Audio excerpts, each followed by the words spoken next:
Good evening. This is Mike from the Relating Revolution, and tonight I am on day 18 of 30 of the Juliana Garcia Expose Your Truth Challenge, and I'm going to talk about the biggest taboo.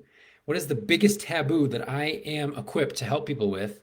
And I'm equipped to help people with it for a couple of reasons. Not just because I've studied it, not just because I've, whatever, got two master's degrees in psychology and training and experience and thousands of hours of clinical experience, but much more importantly because I've lived through it. So, and I kind of say the term taboo to be a little bit cheeky. Honestly, I'll be honest with you. I'm trying to grab your attention, but it is in a certain way taboo. It's taboo to me, this topic. And the topic that I'm equipped to really help people through, because it's not only my clinical training as a licensed marriage and family therapist, but it's also because I've been through it, and that is divorce. The topic of being on the brink of divorce. And why is it taboo? It's not taboo because I'm trying to shame people or think that anyone is less than, or if you've experienced divorce, if divorce has been the best thing for you in your life and for your family, then I respect that, I understand that. But the way I grew up, divorce was taboo, right? And so that's like that scene in what is it? I think it's in The Departed or in The Departed, which is that Boston Irish Catholic thing where it's like I'll stay together even if it's miserable, right? And so I am very familiar with that type of loyalty, that type of dedication, and there is value in that and there is virtue in that, but there's also something taboo in that, right? Because if we martyr ourselves, if we sacrifice our happiness and our vitality and our health just to stay together, just to do the right thing, just for the benefit of the kids, well, then that's not real. That's kind of missing the point. There is virtue in that, there is honor in that, but the taboo that I'm able to help people through because I've lived through it is like we don't just want to stay together for just to do the right thing and to kind of be in this like loveless, arguing, tense, martyr, sacrificial relationship for the rest of our lives just for the sake of our children or for our families or because of societal pressures or right. And so, however, so there is something positive about the movement in our culture that has said, given people the freedom to say, you know what, this isn't working for me, and we have to divorce. And I'm not talking about situations where there's like overt abuse and things like that. I'm talking about,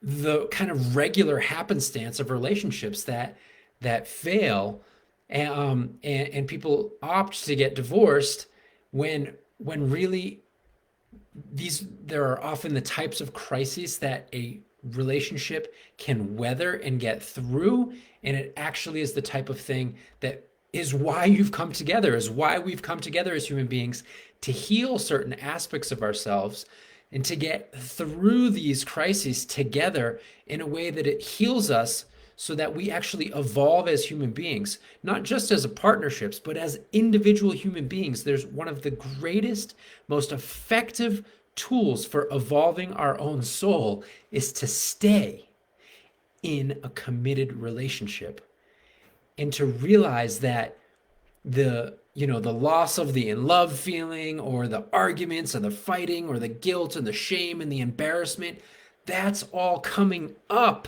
in a committed relationship so that it can be healed, not so that it's reacted and that we have to live in a life, that we have to live in a partnership that feels like misery or just at least loveless, and there's a lack of intimacy and connection.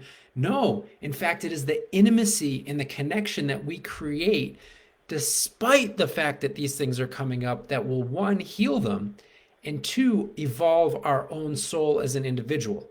And so this is the taboo.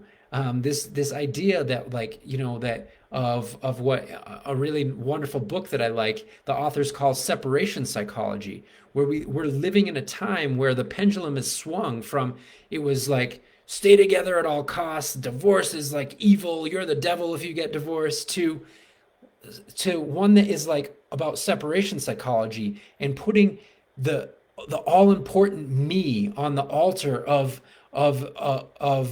you know on that sacrifices the we. I just need to have my needs met and I need to be understood. And instead of right in the middle, swinging the pendulum back to like staying together, staying committed, but also working through the challenges and obstacles that that are coming up in our marriage, that are coming up in our committed relationships, precisely as the benefit of the relationship. Most people think, oh, these things are coming up, so there must be something wrong with the relationship. There must be something wrong with me. We don't want to make love anymore, or all we do is fight, or all these things. Whatever it is, those things are coming up not because your relationship, there's something wrong with your relationship, but because you are in a real committed relationship and there are aspects of your being that are that need to be healed.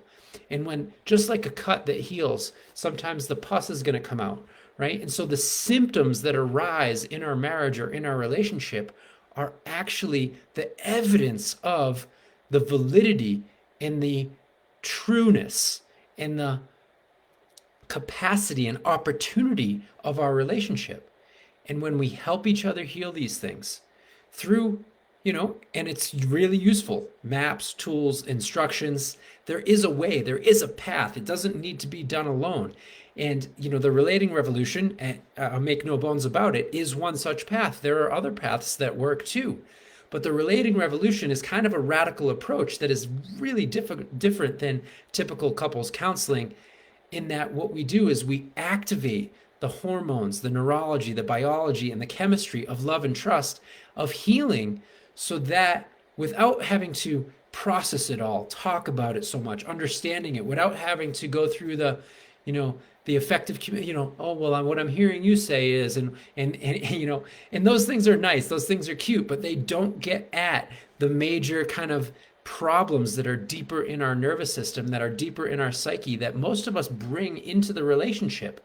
And we think that by getting a new relationship, or by that they're going to go away. They're not. Then they end up repeating themselves. What is the statistics on second after a divorce? The second marriage is more likely to be divorced. After a second divorce, the third marriage is more likely to end up in divorce, because these things that are here in our marriage to be healed, we carry with us, but they can be healed when in the crucible of the togetherness, in a way that is kind of unparalleled. So, it's really, really a wonderful opportunity. And so the taboo thing that I'm here to say today is, let's err to the side of staying together. Let's err to the side of making it work, not just as a martyr, not at all as a martyr, not as a martyr, and not just for the sake of our kids or doing the right thing or avoiding societal pressures or whatnot, but because it is an opportunity to grow and thrive in unparalleled ways. And when we have that kind of safety and container and love and trust and connection with a partner, things heal automatically. Things heal, and not just do 1 + 1 = 8. We come together and we create something exponentially more powerful and more amazing than we could ever do by ourselves. But we also, as individuals, become better. We as individuals become healthier and happier and more in love with life. And so the relationship, the love relationship, is actually the foundation for an amazing career, vital health, a sense of purpose and meaning. It is not detracting from the individual, it's lifting up the individual.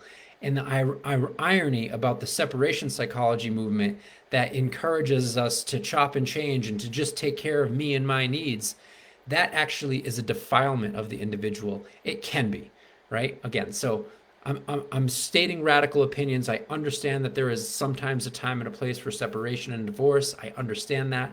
I'm not trying to lay trips on anyone that has been through that experience. I have loved ones in my life that have been through that experience.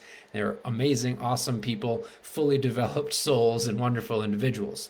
That being said, I do believe as a culture we are erring to the side of giving up too soon. And it is through the crisis that actually is the opportunity. And on the other side of the crisis, on the other side of maybe multiple crises, is the fruition of the amazing true relationship. All right. Love you all. Have a beautiful day.